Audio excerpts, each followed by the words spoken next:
2020 presidential hopeful Bernie Sanders is going to hit the campaign trail in his hometown of Brooklyn, expected to deliver deeply personal remarks. This is according to excerpts of his speech provided to CNN by a campaign source. Now, Sanders will touch on the struggles of his working class family. The speech, reading in part, quote, "Coming from a lower middle class family, I will never forget how money, or really lack of money, was always a point of stress in our home." I want to get right to CNN correspondent Ryan Nobles. He's up in Brooklyn right now. And Ryan, the personal touch of the Sanders campaign is something we didn't see a lot in 2016. Why is it happening now? Yeah, you're absolutely right, Phil. And, one of the things we're going to see is a big difference between 2016 and 2020 for the Bernie Sanders campaign when it comes to Bernie Sanders telling that personal story about what made him as a man and what led him to try and champion some of these big progressive causes that have made him a political superstar. And while this campaign certainly wants things to be different in that respect, there are a couple of things that they want to remain the same, and that is big crowds showing enthusiastic support for Senator Bernie Sanders. And if you can look here behind me, I mean, this rally doesn't start for another 3 hours. It is cold and snowy here in Brooklyn, and already there's a crowd forming. In fact, we're told that there were folks already here waiting in line, hoping to get a good spot to see Senator Sanders as early as 6 o'clock this morning. But getting back to that narrative that Bernie Sanders is going to paint this morning, he's going to talk about his experience growing up here in Brooklyn in a rent-controlled apartment with his brother and his parents. His parents immigrants. He comes from a Jewish background, and he wants people to tell that story. He wants people to understand that that's part of the reason that he is championing these causes. For instance, causes like Medicare for all, where he wants access to health care for everyone. Now, the big question, of course, for Bernie Sanders is, can he recapture that magic? The early reviews seem to indicate that he's heading in that direction. He's raised more than $10 million already for a campaign that's a little more than a week old. The polls show him either in first or second place, both in the national polls and in some of these early state polls. But this is really just the beginning of what is going to be a long slog of a campaign. And there's certainly a lot of resentment and some concern among some Democratic activists about the way the primary season went with Hillary Clinton, his former Democratic primary opponent. And it's not quite clear quite yet whether or not Bernie Sanders can unite all of those factions to win the Democratic primary. We're going to get our first indication as to whether or not that's going to happen here this morning when he gives this big speech here in Brooklyn. Tomorrow, that narrative tour continues as he heads to Chicago, where he went to college and really began his work, particularly in the civil rights movement, and really where he began that advocacy, where he became an activist for those progressive causes. So the next 2 days, really important for Bernie Sanders, his first campaign rallies of the 2020 season. Joining me now to discuss this and so much more, John Bresnahan. Brez, my guy, what's happening? He is the Congressional Bureau Chief for Politico. All right, let's start with Bernie Sanders. You heard from Ryan Nobles. He's kicking off his campaign rally in a few hours. And according to campaign sources, Bernie is going to really dig into his past, his family, his personal story. Now, we haven't seen this before. You didn't see it a lot in 2016. You've covered him in the Senate for years. He doesn't talk about this very often. Why is it happening now? Yeah, Bernie Sanders is not a warm and fuzzy guy when he's walking around in the Senate. He's not. He's all business. He's all about policy. He's all about issues. Bernie traditionally, Senator Sanders, he wants to talk about what he's doing in legislation, what he's doing on issues. He doesn't want to talk about himself. And he said in the past these kind of personal discussions are a distraction from what's really important for the country. But I think it's clear that he has to widen his base inside the party. Look, there's a certain element of faction of support for Sanders inside the Democratic Party. Ryan Noble talked about his fundraising, which has been really unbelievable so far early, far better than anyone else.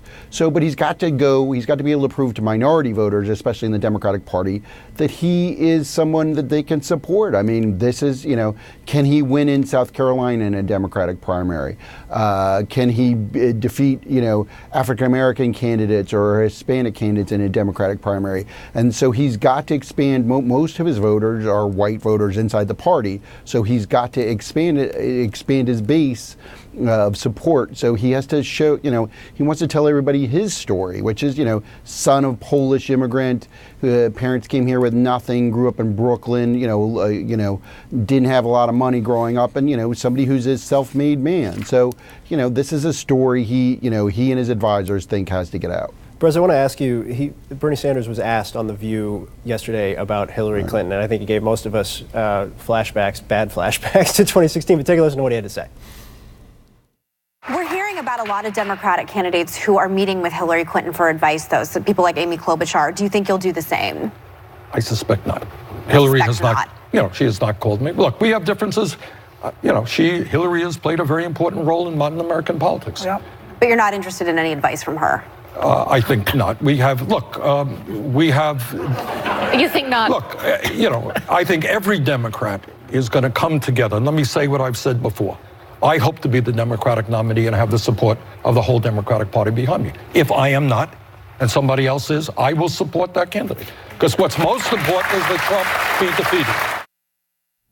He's nothing if not honest, but it does make you wonder, is 2016 ever going to end? But from a tangible 2016 perspective, will never be over, Phil. Thanks, It'll never buddy. end. I appreciate that. But from a tangible perspective, will it actually have an impact on this race? For Bernie Sanders, as you note, he tries to broaden his support.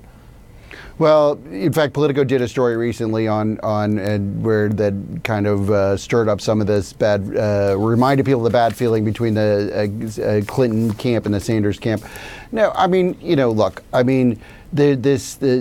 Sanders in a lot of ways has won the ideological debate inside the party. What he was talking about in 2016 is now the message of the party. Medicare for all, expanding social services. This is what, he won the debate, the philosophical, the ideological, the political debate inside the party. What he lost was the personal debate.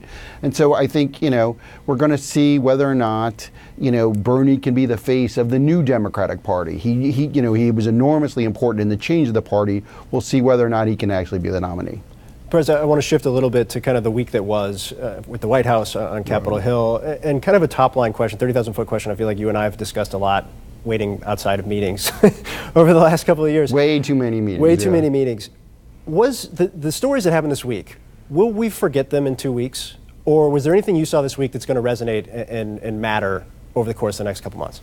This week was unbelievable. You start off with, we have a story that early in the week about a former campaign staffer accusing President Trump of forcibly trying to kiss her, and that's not even in the lineup of what you were talking about before. That's how unbelievable this week was.